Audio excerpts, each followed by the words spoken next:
Okay, so the first thing we're going to do is push the rear seats forward like that. Make sure the seats are all the way forwards using the lever on the back, and then lift up here, and then we can access some hardware. So there's two straps to remove here, one here, one here. It uses a Torx head right there. I don't remember the size, I think a 45 or a 50. I always keep them on loose so I don't have to use that bit every time.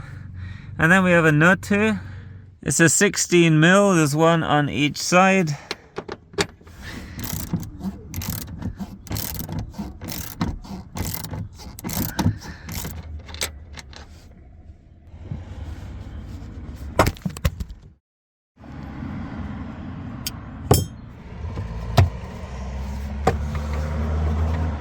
Okay, before we move the back seat down, I'm just going to pull this carpet to cover these holes in. For whatever reason, when this gets locked in with those holes, it just gets all stuck together. I have no idea why. It's a smart car mystery. So I'm going to rest the back seat there on those holes, and then we can access two of them down here.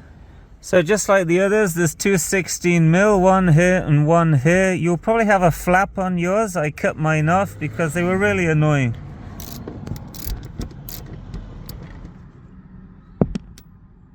So with the two 16 mil bolts removed, that should completely free the back seat there, and then you can remove it. Now, if you're putting this back in, make sure you put these bolts in first, then use the weight of the seat to put in the bolts that way, so in the reverse order. So this is very heavy now, so we're going to get this out of here. So the guys in Germany have given us a nice carry handle so we can get that in the house. Pretty cool, isn't it? And with that removed, check out all the space we have, but there is one problem. That doesn't look too comfortable, does it? Whoa, luckily, I'm like Jesus, a regular carpenter. So I made two cool wooden blocks like this with a nice hole in, and that's just gonna go over that stud right here and press into place. And that's gonna give us a nice smooth surface for lying down or putting whatever we want in here. At least we're not gonna get a bolt in our butt. So if you want to make some of these, then they are 14.5 centimeters by 8 centimeters by 2.5, I believe. And then I rounded the corners off on the end as well, so it naturally flows with the car. Beautiful.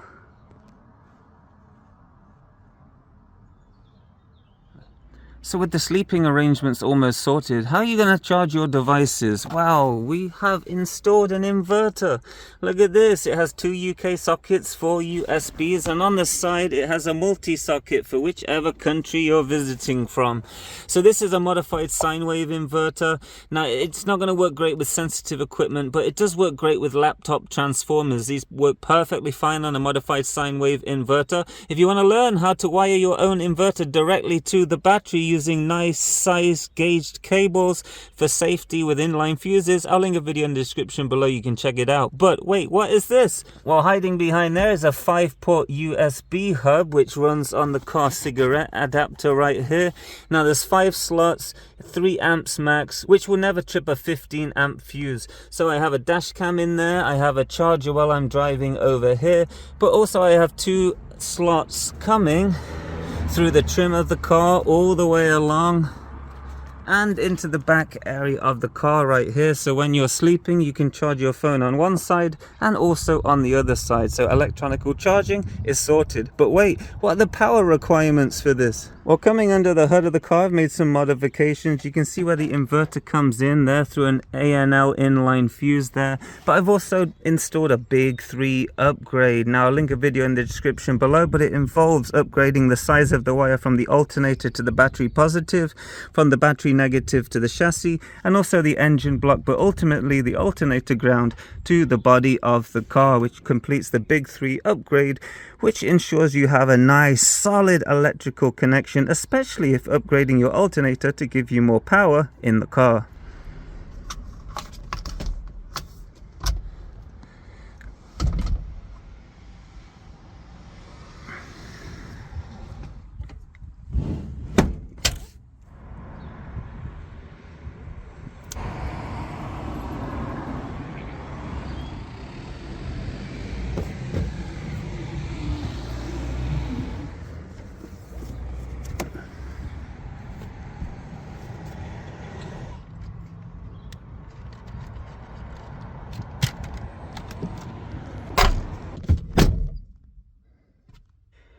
So this fan sent to me by OGERY here, it's actually pretty cool. I didn't know what to expect.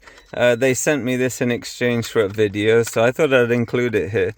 But we went for a road trip with this fan, and it was probably a lifesaver. I didn't realize how much I needed it. It has a little hook here. So I was putting that up here like this, and then you can rotate it around pretty much any angle. And yeah, you turn it on. But I think the good thing about this is it has a laptop sized battery in there, so it can last almost 24 hours, which is pretty insane. And you can light up the car as well. Pretty cool, isn't it?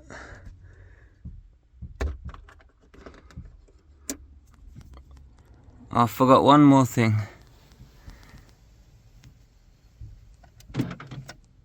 And with the locking of the car complete, that is how to convert a smart car into an RV camper, just like this one. Like and subscribe. Thank you for watching. And if you didn't already get it, happy April Fool's Day. Take care, guys.